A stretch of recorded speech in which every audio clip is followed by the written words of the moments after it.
On the morning of my wedding day, my dog Luna refused to bring me my bouquet. My heart stopped for a moment as I watched her, my constant companion of 13 years, my guardian angel, my reason for believing in love again. Look at those white roses, with eyes that seem to hold the weight of the universe. I stood in my childhood bedroom, a vision in ivory silk and handmade lace, feeling like I was watching my life through a kaleidoscope of memories. The dress I wore was my mother's, carefully altered to fit not just my body, but the dreams of 2 generations. The morning light painted everything in a soft, ethereal glow, making the tiny crystals on my gown shimmer like tears, or perhaps they were actual tears, falling silently on the silk. Luna lay at my feet, her once midnight fur now frosted with wisdom's silver. Each gray hair told a story. The night she stayed up with me through my first heartbreak, the countless study sessions she guarded, the morning she found me having a panic attack before my college interviews and wouldn't leave my side until my breathing steadied. She wasn't just my dog. She was the keeper of my secrets, the guardian of my heart, the one constant in a world that had taught me at 12 years old that even fathers could become strangers. I still remember that day with perfect clarity, the day my father left, the day I found Luna. Mom had been at work, and I'd come home to find his note on the kitchen counter. I need to find myself. Don't try to find me. Those words had shattered my world, sent me running to the local shelter where Mom volunteered, seeking solace in the one place where abandonment turned into second chances. I'd hidden behind the building, my 12-year-old heart breaking in ways no child's heart should break. When I felt it, a small warm tongue licking away my tears. Luna was there, a tiny black puppy with eyes that seemed to understand everything without needing any words. Someone had left her in a cardboard box with a sign that read, "Free to a good home," as if something as precious as her could ever be free, as if love could be reduced to a transaction. She'd been abandoned too, yet here she was, trying to comfort me. I took her home that day, and Mom, through her own tears, had simply nodded. We both knew some angels come with 4 paws and a wagging tail. "What do you think, my sweet girl?" I whispered now, 13 years later, watching Luna's reflection beside mine in the antique mirror. Is this the perfect fairy tale? Is James really my happily ever after? Luna had always been my best judge of character. She'd growled at Mark, my college boyfriend, months before I discovered his infidelity. She'd barked incessantly at Sarah, my supposed best friend, weeks before she betrayed my trust. But with James, she'd been different. From their first meeting,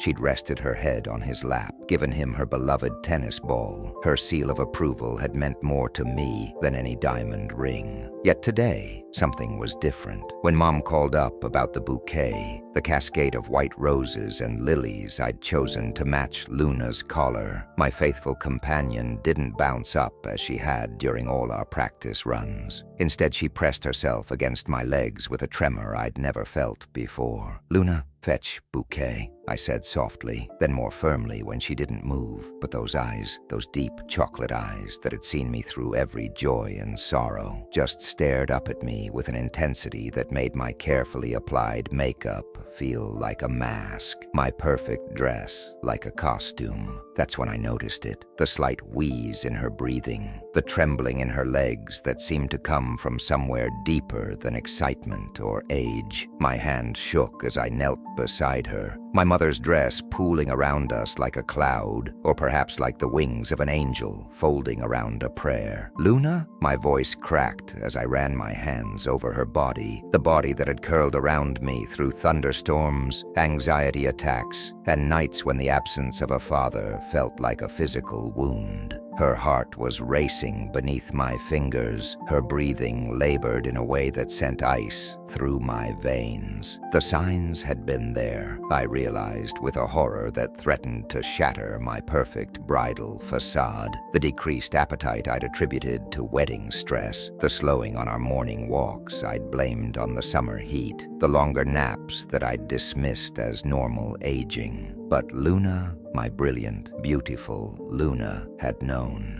She'd been trying to tell me in her own way, and I'd been too caught up in seating arrangements and flower selections to listen. My phone buzzed insistently on the vintage vanity, probably the wedding planner wondering where I was. The ceremony was scheduled to start in 2 hours at St. Patrick's Cathedral, where 300 guests would be waiting to witness my perfect day. The string quartet would be arriving soon. The champagne was already on ice, and somewhere across town, James was probably adjusting his bow tie in front of his own mirror. Sarah. Mom appeared in the doorway, her face glowing with the joy of a mother about to witness her daughter's fairy tale moment. But her smile faltered when she saw me on the floor, still in my wedding dress, tears now flowing freely down my carefully made-up face. "Honey, what's wrong?" "Something's wrong with Luna," I managed to say, my voice barely a whisper. "Mom,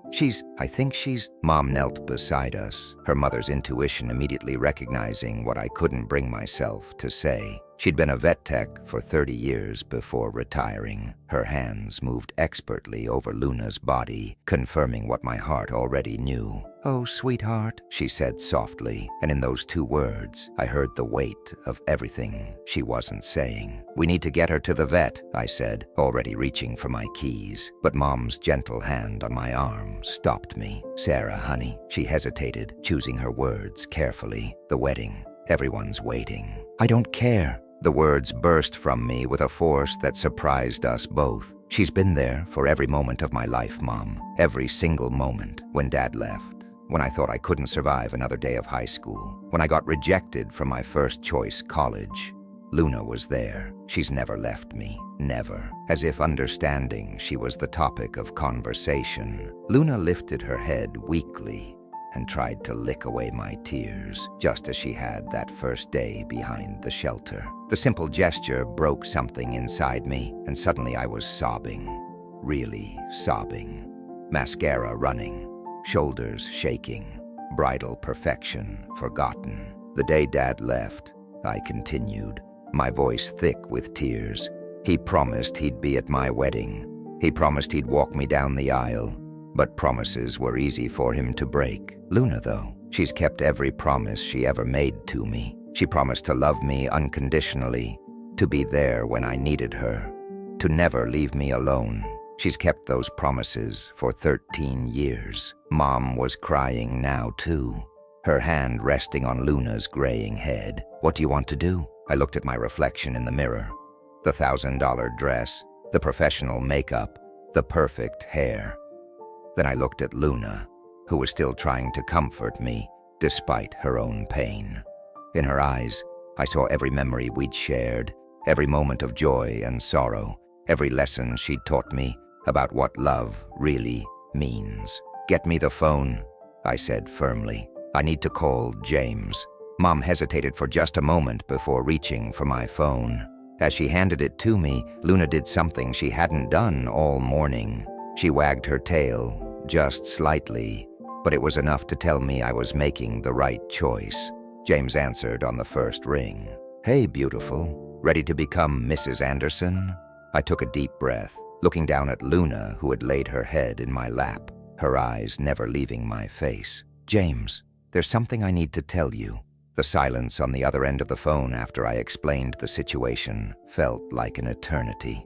I could picture James in his tuxedo, standing in his parents' grand house, surrounded by groomsmen and expectations. His family had spent a fortune on this wedding. His mother alone had invited half of Boston's elite society. "Sarah," he finally said, his voice soft, "what do you need me to do?" In that moment, I remembered why I'd fallen in love with him.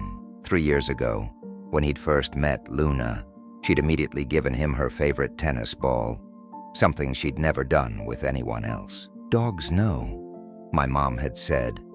"They can see the truth in people's hearts. I can't leave her, James," I whispered, watching as Luna's breathing became slightly more labored. "She's been there for every important moment of my life. I need to be there for this one. Then we'll come to you." "What?" I sat up straighter, causing Luna to lift her head slightly. The wedding can wait. The guests can wait.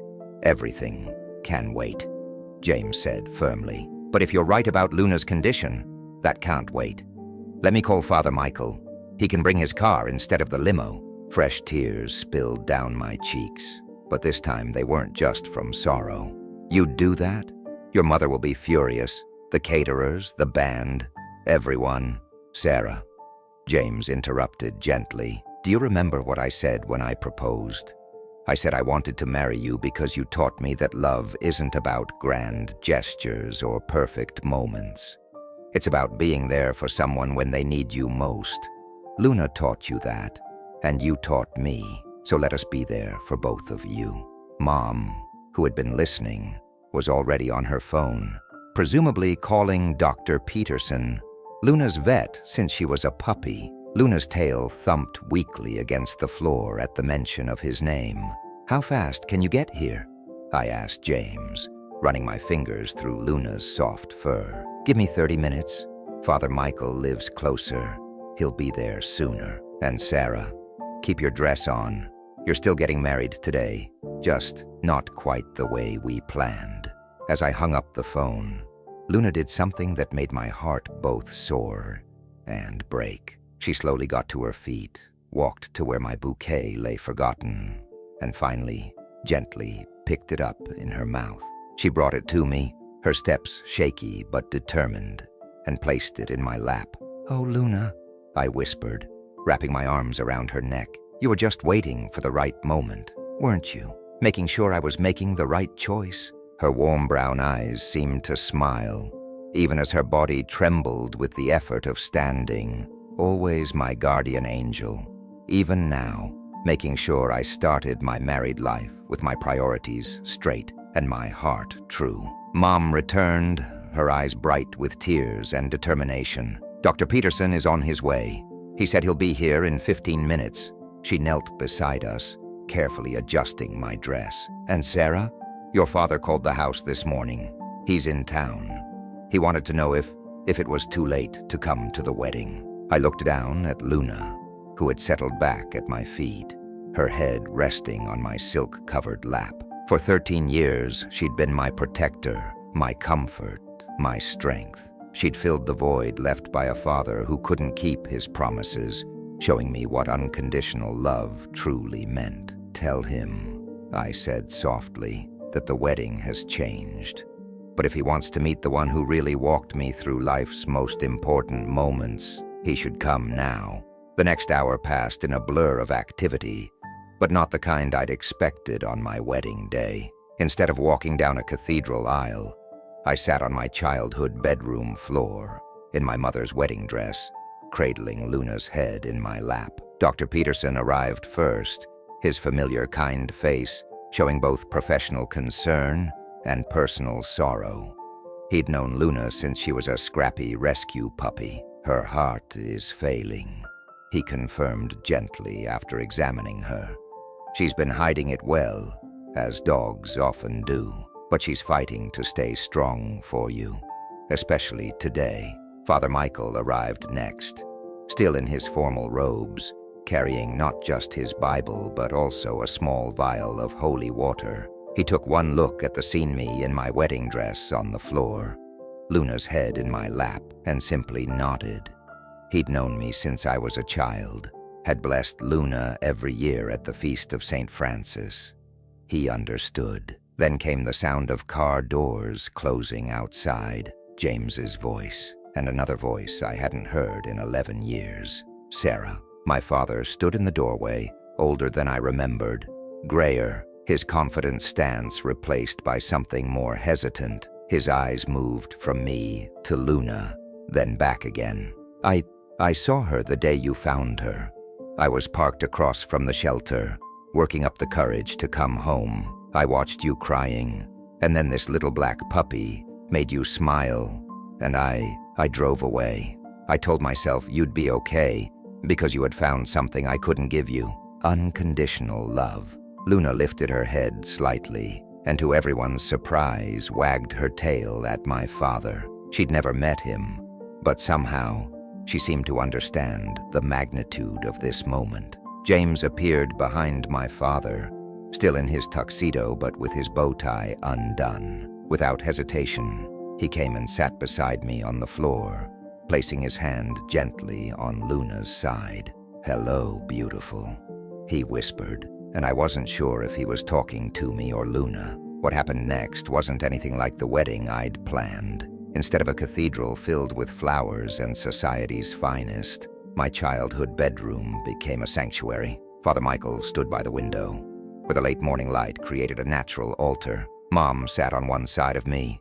Dad hesitantly took his place on the other. James knelt beside me, while Dr. Peterson monitored Luna, who remained alert despite her weakness, her eyes fixed on the ceremony. "Dearly beloved," Father Michael began, "we are gathered here in this unexpected but sacred space." Luna's tail thumped against the floor at the sound of his voice. The holy water was sprinkled not just on James and me, but on her too, a blessing for all of us. When it came time for the rings, Luna did something remarkable. With tremendous effort, she rose to her feet. In her mouth was not my bouquet this time, but her favorite tennis ball, the one she'd given James the day she decided he was worthy of my love. "The rings are on the ball," James said softly, and I noticed for the first time that he'd tied them there with a ribbon. She wanted to be our ring bearer. We've been practicing. Through my tears, I watched as Luna brought us the ball, her steps slow but purposeful. As we took the rings, she laid her head on both our hands, joining us together in her own way. The vows we spoke weren't the formal ones we'd rehearsed. Instead, they were promises born from this moment, this lesson in what love really means. "I promise," James said, his voice thick with emotion, "to love you with the same faithfulness Luna has shown. To be there for every moment, happy or sad. To understand that sometimes the most important commitments are the ones that change our plans." When it was my turn, I could barely speak through my tears. I promised to love you with a whole heart, a heart that Luna taught how to trust again. To remember that real love means showing up, staying present, being true. To know that sometimes the most beautiful moments are the ones we never planned for. As Father Michael pronounced us husband and wife, Luna let out a soft, joyful bark, her blessing, her approval, her love. But this story doesn't end with just a ceremony. What happened next showed us all how love can heal even the oldest wounds. After the ceremony, something extraordinary happened. My father, who had stood awkwardly throughout, knelt down beside Luna. His hands were shaking as he gently stroked her head. "I've missed everything," he said quietly. "More to Luna than to any of us. Your graduation, your first heartbreak, your achievements. But she was there for all of it, wasn't she? Doing what I should have done." Luna, despite her weakness, lifted her head and licked his hand. One simple gesture of forgiveness that did what years of therapy hadn't managed to do. My father broke down, 11 years of regret pouring out as he cradled her head in his hands. "Thank you," he whispered to her. "Thank you for taking care of my little girl." Dr. Peterson, who had been monitoring Luna closely, spoke up. "The medication I've given her will help with the discomfort, but," he paused, choosing his words carefully, "she's held on for this, for your wedding. Dogs often do. Wait for the moments that matter most to their people." James squeezed my hand as fresh tears fell. "Then let's give her one last dance." He pulled out his phone and played Moon River, the song Luna and I had danced to countless times in this very room when I was growing up. As the melody filled the air, James helped me gather my dress, and together we sat on the floor beside Luna. She rallied one last time, lifting her head to rest on my lap as James and I swayed gently to the music. Mom and Dad joined us, sitting on either side, their hands meeting behind my back, the first time they'd touched in 11 years. "Remember when she ate my wedding shoes?" Mom said softly, smiling through her tears. "And the time she chased away that boy who broke your heart in high school," Dad added, having heard the story from Mom. Or when she gave me her tennis ball, James chimed in, and your mom said that was better than any letter of recommendation. As we shared stories, Luna's breathing grew more labored, but her eyes remained bright, moving from face to face as if memorizing each one. She'd done what she'd always done: brought people together, healed broken hearts, showed us what unconditional love looked like. The sun was setting when Luna took her last breath, her head still in my lap, her family, all of us, surrounding her with love. She waited until the last notes of Moon River faded away, as if she'd choreographed her final moment to be as graceful as all the others. In the years that followed, our wedding day would be remembered not for what we lost, but for what we gained. Dad moved back to town, slowly rebuilding his relationship with both Mom and me. James and I named our first daughter Luna, and though she never met her namesake, she somehow inherited that same ability to see into people's hearts. On our first anniversary, we didn't have a grand celebration. Instead, we went to the animal shelter where I'd found Luna. In her honor, we set up the Luna Legacy Fund, covering adoption fees for senior dogs and medical care for rescue animals. The shelter director hung Luna's photo in the entrance hall, and beneath it, the words that had become our family motto: "Sometimes love means changing your perfect plans for something even more perfect." Today, 15 years later, that photo still hangs there. Beside it is a collection of pictures, dozens of families with their adopted dogs, each one a testament to Luna's lasting impact. And in my office at home, there's a special frame containing 3 items: a pressed white rose from my wedding bouquet, Luna's favorite tennis ball, and a note James wrote me on our wedding night. Today, our perfect wedding was interrupted by perfect love. Luna taught us that sometimes the greatest gift isn't the celebration we planned, but the lesson we never expected to learn. She showed us that real love doesn't need perfect moments. It creates them, even from heartbreak, even in goodbye. Every year on our anniversary, James and I visit the shelter. We sit with the dogs waiting for homes, especially the older ones, the ones with gray muzzles and wise eyes. And every time a family adopts one of these senior dogs, we tell them Luna's story about a black puppy who saved a broken little girl, healed a fractured family, and taught us all that love, in its purest form, knows exactly when to hold on and when to let go.